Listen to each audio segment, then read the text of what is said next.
नवरात्रि के दिनों में कन्या पूजन का विशेष महत्व है, या फिर यह कहा जाए कि कन्या पूजन ही नवरात्रि में सबसे बड़ी धार्मिक मान्यता है।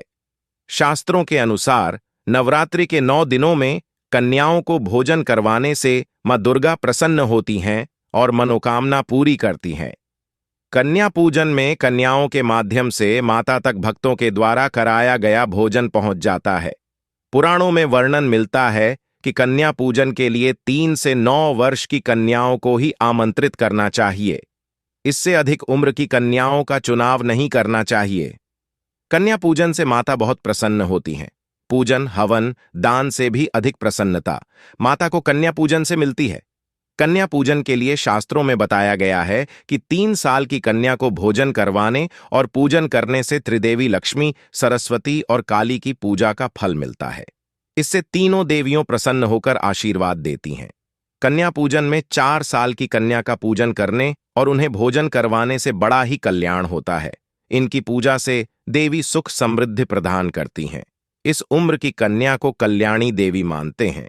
कन्या पूजन में 5 साल की कन्या का पूजन सेहत के लिए बहुत ही शुभ फलदायी होता है। 5 साल की कन्या के पूजन से आरोग्य सुख की प्राप्ति होती है। इन्हें देवी रोहिणी के नाम से जाना जाता है, जो देवी पार्वती की बहन है। वहीं 6 साल की कन्या के पूजन से ज्ञान और विद्या की प्राप्ति होती है। 6 साल की कन्या को कालिका देवी के रूप में माना जाता है। कन्या पूजन में 7 साल की कन्या को जो लोग भोजन करवाते हैं और उनकी पूजा करते हैं, वह चंडिका देवी को प्रसन्न करते हैं। इस आयु की कन्या की पूजा करने से धन धान्य में वृद्धि होती है। जबकि 8 साल की कन्या देवी शांभवी रूप में होती है, जिनकी पूजा करने से प्रसिद्धि और प्रतिष्ठा की प्राप्ति होती है। कन्या पूजन के लिए जो लोग 9 वर्ष की कन्या की पूजा करते हैं, वह मां दुर्गा की पूजा का फल पाता है। इस उम्र की कन्या को दुर्गा रूप में माना जाता है, जिन्हें भोजन करवाने से कठिन कार्य भी सफल होते हैं और शत्रुओं पर विजय प्राप्त होती है। नवरात्रि में कन्या पूजन के लिए 9 दिनों में आप 9 कन्याओं को भोजन करवा सकते हैं, या फिर अष्टमी या नवमी तिथि को 1, 5, 7 अथवा 9 कन्याओं और एक बालक को भोजन करवाना चाहिए। इससे कन्या पूजन का लाभ और पुण्य प्राप्त होता है। शारदीय नवरात्रि का त्योहार बड़ी धूमधाम से मनाया जाता है। नवरात्रि के आखिरी 2 दिन सबसे महत्वपूर्ण होते हैं। इन आखिरी 2 दिनों में अष्टमी और नवमी आती है। इस दिन लोग व्रत खोलते हैं। इस दिन कुछ खास गलतियां करने से बचना चाहिए। 1. वैसे तो नवरात्रि के दौरान ही सुबह स्नान के बाद माता रानी का पाठ किया जाता है, लेकिन अष्टमी के दिन सूर्योदय से पहले उठना शुभ होता है। इस दिन गलती से भी देर तक न सोते रहें। अगर आपने व्रत नहीं भी रखा है, तो भी उठकर स्नान करें और पूजा जरूर करें। 2. विष्णु पुराण के अनुसार अष्टमी पर पूजा के बाद दिन में सोना नहीं चाहिए। ऐसा करने से साधक को पूजा का फल नहीं मिलता है। 3. अष्टमी के दिन हवन बिना पूजा करने की गलती न करें।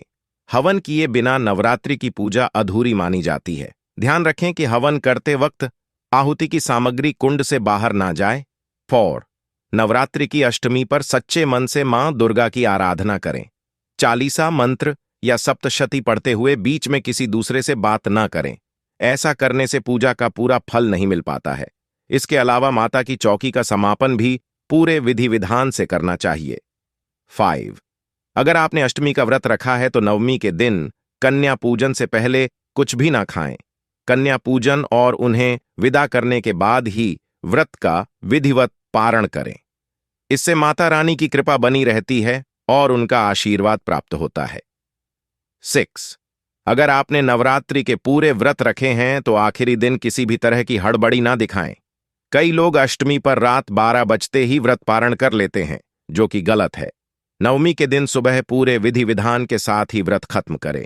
इस दिन दुर्गा सप्तशती का पाठ करने के बाद पूरे विधि से हवन करें और कन्याओं को भोजन कराने के बाद ही इसका समापन करें। नवमी के दिन लौकी खाने की मनाही होती है। अगर नवमी गुरुवार को हो तो इस दिन केले और दूध का सेवन भी नहीं करना चाहिए। 7. ऐसी मान्यता है कि नवरात्रि के दिनों में तुलसी के पास अंधेरा नहीं रखना चाहिए।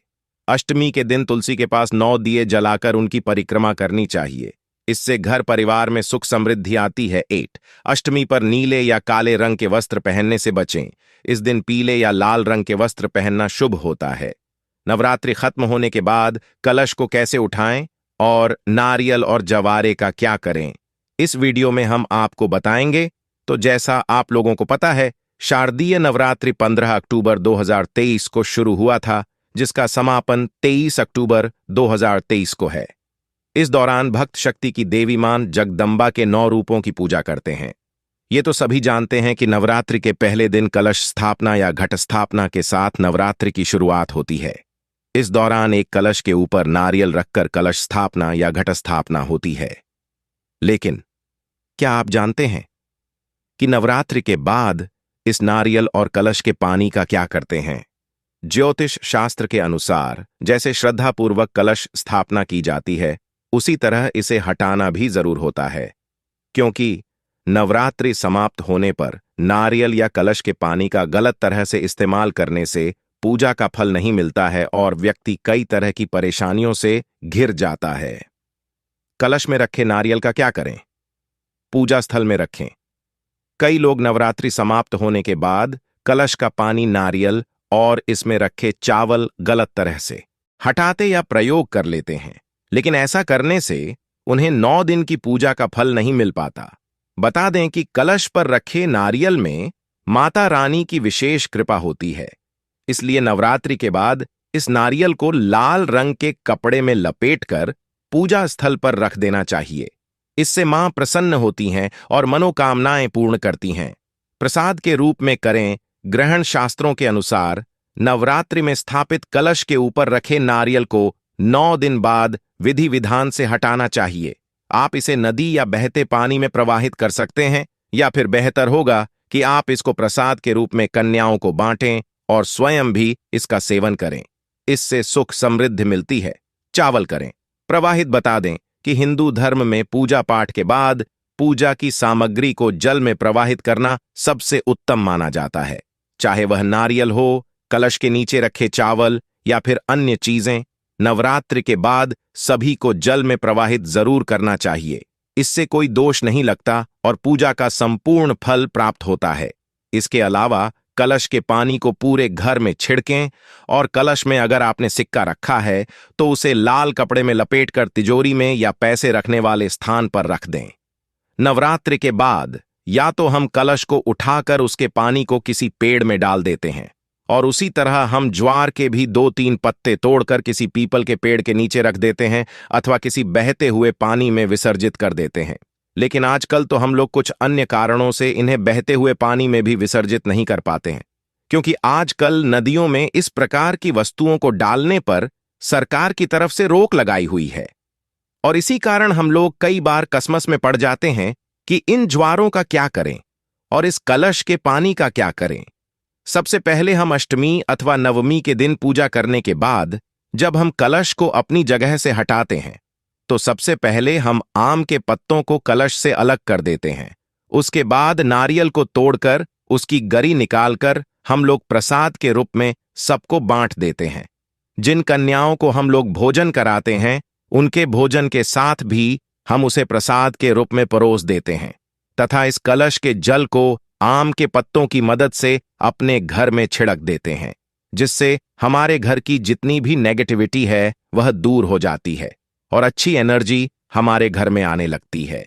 कलश में अगर कुछ जल बच जाए तो उसे अपने घर में लगे तुलसी के पौधे में डाल दें।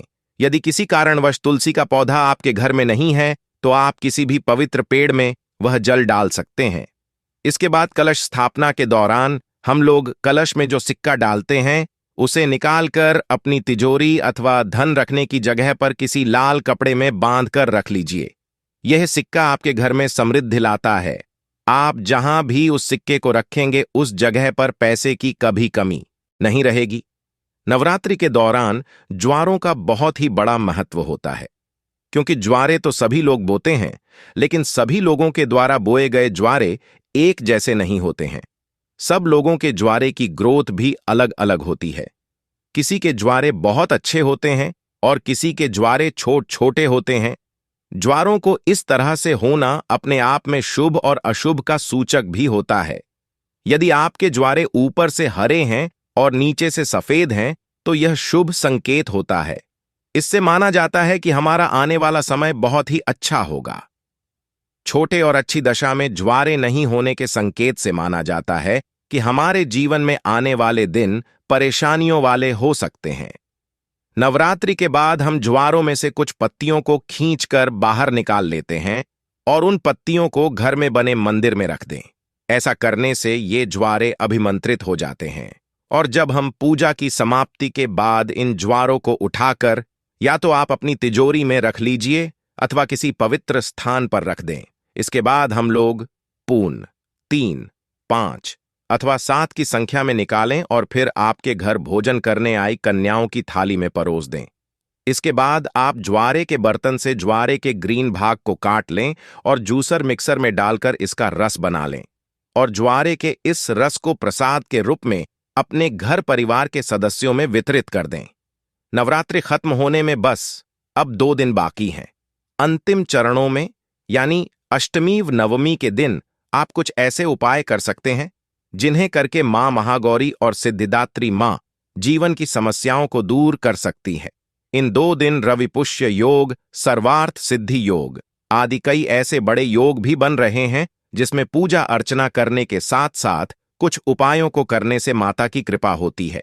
आज हम आपको बताएंगे कि अष्टमी व नवमी के दिन ऐसे कौन से उपाय करें जिससे जीवन की समस्याओं को दूर किया जा सकता है। पढ़ते हैं आगे। मां का मिलेगा आशीर्वाद। अष्टमी न नवमी के दिन कन्या पूजन किया जाता है। मान्यता है कि कन्याओं के रूप में माता स्वयं आती हैं। ऐसे में आप कन्याओं को हलवा और चने के साथ पूरी सब्जी का भोग लगाएं और दक्षिणा देकर विदा करें।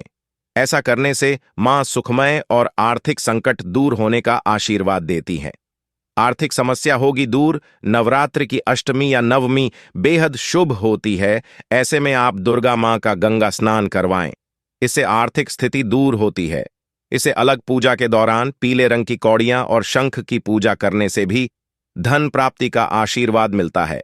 सुख समृद्धि का होगा वास अष्टमी व नवमी वाले दिन। रात में मां दुर्गा की पूजा करने के बाद जल से भरे कलश में 9 पत्ते अशोक के डालें और उसके सामने बैठकर मां दुर्गा के सप्तशती के मंत्रों का 108 बार जाप करें। इसके बाद रात के 12 बजे घर के मुख्य द्वार पर गाय के देसी घी का दीपक